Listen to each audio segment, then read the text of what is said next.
तिलक का वर्णन आता है, थोड़ा सावधानी से सुनिएगा। 4 तिलक का वर्णन रावण संहिता के अंतर्गत आता है और अथर्ववेद में भी कुछ वृक्षों की फल पत्ती का वर्णन आता है, उसका भी स्मरण इस कथा के माध्यम से। पहले नंबर का तिलक होता है सफेद आंकड़े की जड़ का तिलक। सफेद आंकड़े की जड़ का तिलक, सफेद आंकड़े की जड़ देखिए आप लोगों ने, सफेद आंकड़े का पुष्प देखा है? हम आस्था चैनल वालों से भी निवेदन करेंगे कि कथा में जिस तिलक का वर्णन किया जाए उसके पौधे का दर्शन भी कराएं, जिससे लोगों को मार्गदर्शन मिले कि कौन सा पौधा बोला जाए।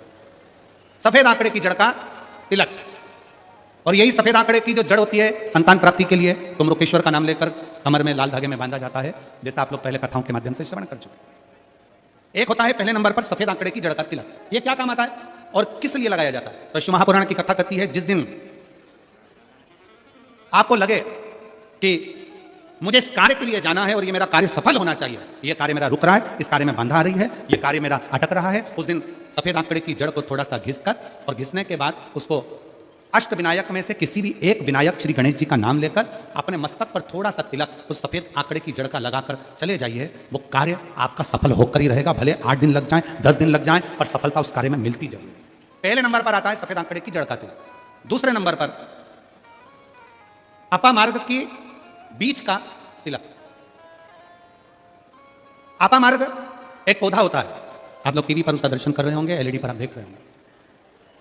अपामार्ग की जड़ का अर्थात अपामार्ग का जो पौधा होता है उसका जो बीज होता है, जैसे आप ऊपर लगा हुआ देख रहे हैं, इसमें बीज लग रहा है, पौधे को आप लोग देख रहे होंगे टीवी पर, एलईडी पर, एलईडी भी चल रही है, एलईडी पर भी देख रहे होंगे कि ये अपामार्ग का जो पौधा होता है ये आपको आपके घर के आसपास में कहीं पर भी मिल जाएगा, जंगल में मिल जाएगा, आपके घर के पास लगा हुआ मिल जाएगा, ये हर कहीं लग जाता है। अपामार्ग का जो पौधा होता है, इसका जो बीज होता है, इसका जो फल होता है, फल में जो बीज होता है, इस बीज को सुखा लिया जाता है, सुखाकर इसको पीस लिया जाता है और पीसकर इसको जहां पर भगवान शंकर का शिवलिंग है, शिवलिंग का जल बहकर जहां से नीचे गिरता है, उसको समझ लें थोड़ा सा, आप लोग ध्यान में आ जाएगा आप लोगों के।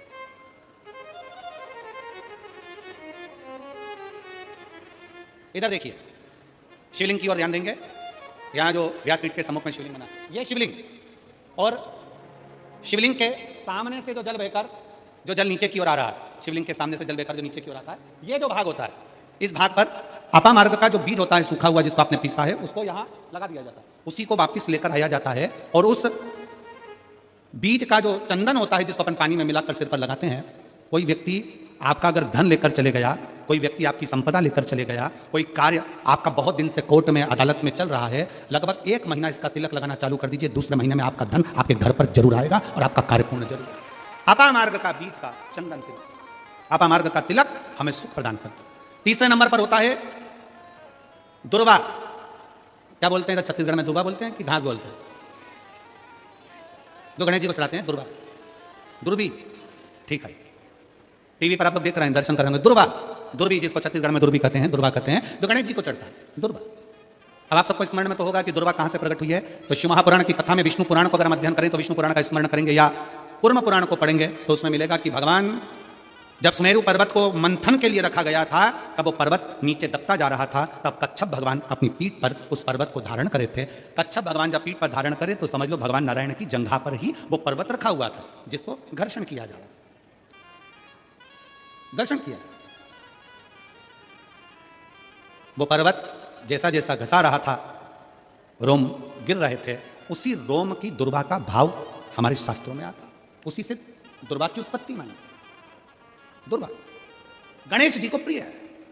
और दुर्वा का फल कितना है? दुर्वा का फल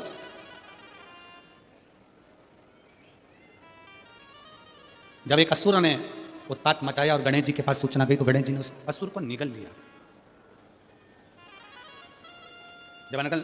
जब देखा अनायास उस असुर की ओर देखा तो भगवान गणेश जी ने उसको निगल कर अपने घर में, अपने पेट में उसको धारण कर, अंदर ज्वाला उत्पन्न हुई।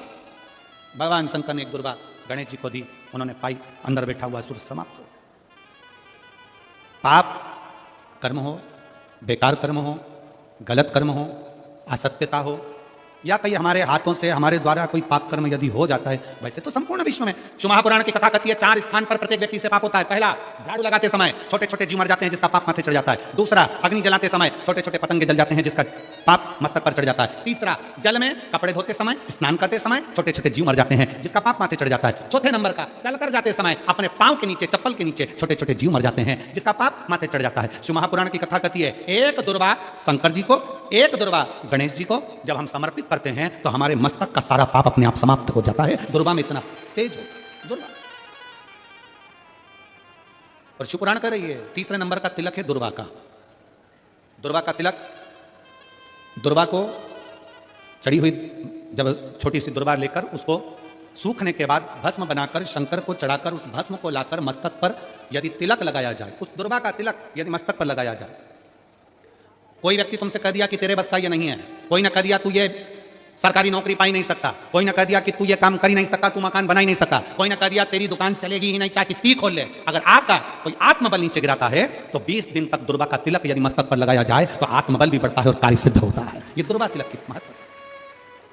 चौथे नंबर पर आता है बेलपत्र की जड़ का तिलक, जिसको हम पहले भी कथाओं में बोल चुके हैं कि बेलपत्र की मिट्टी का भी अगर तिलक लगाया जाए, बेलपत्र के नीचे की मिट्टी का भी अगर तिलक लगाया जाए तो वो भी फल देता है।